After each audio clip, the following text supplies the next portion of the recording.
Joining me now is Jane Kramer, a parent from Bucks County, Pennsylvania, helped lead the fight to remove Moms for Liberty from her school board. Jane, thank you. Thank you on behalf of democracy, on behalf of the children, and on behalf of the parents, because parental rights is preserving your right to decide what your child consumes at school and not handing that right to the state.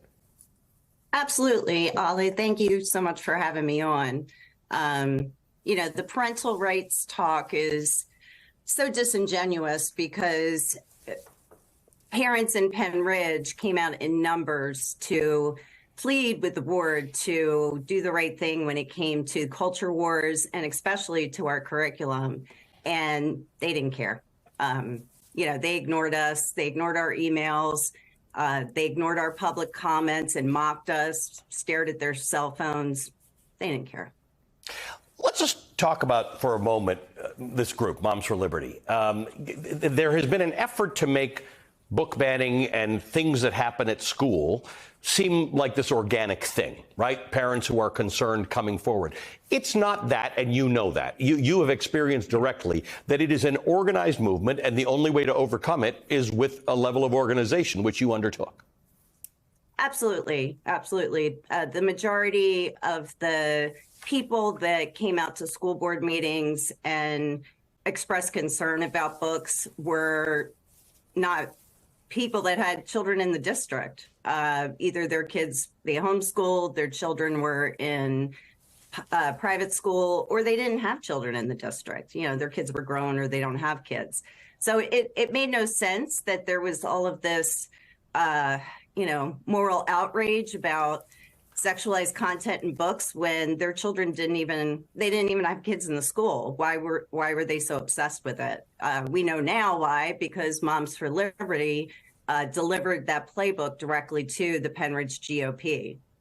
One of the things that I think was so interesting about this election and things like what you did is you motivated people to come out. In some cases for elections that most people just don't pay any attention to. School boards in Pennsylvania, we had the Supreme Court judicial election. These are things most people just don't pay attention to. And yet they have come out. Tell me about the sense of empowerment that you encountered when you and your fellow organizers and voters understood that they could actually make a difference to this deterioration of democracy that we're all living through. It's overwhelming. When we learned that we won the election and that we won all 5 seats, we're still smiling.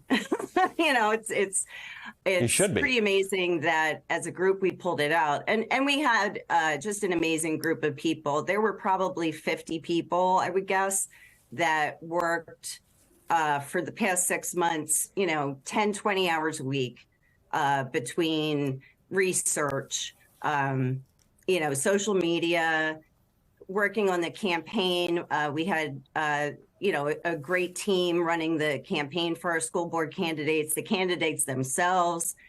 We had teachers come out and write op-eds. We had, parents write op-eds. It was really a full court press for the past 6 months because we all saw that this, the Penn Ridge GOP and the school board were basically trying to use our kids as guinea pigs in this social experiment of trying to integrate Hillsdale's 1776 curriculum into a public school. As far as I know, we're the first public school in the country where this was attempted. And it was attempted in Sarasota, Florida, but they shut things down a lot quicker than we did. It took us a little longer, a little slower. But you're regular people, Jane. This is the thing, that this is happening in all sorts of places across the country. And there are lots of people like you, parents who think that they can't do this. This is not your profession. I think it's important for the country to know, Jane, who is Jane Kramer? Who are you, and what can you tell other people in this country about the role they can play in preserving democracy? I think parents, everyone in this country absolutely can make a difference. I'm a social worker, so I do have a little bit of, orientation towards advocacy and speaking out against things that are wrong for the community. It's scary to go into a school board meeting and stand in front of the board, to be on camera and have, I mean, we've had hundreds of people sitting in the audience, and that's very overwhelming. But parent after teacher after student came out because they saw how wrong it was. And we had to stop it. And, you know, we did. Well, it says Jane Kramer on the screen, but what people are looking at is courage. Thank you for doing what you did. Oh, we appreciate thank you. Jane Kramer.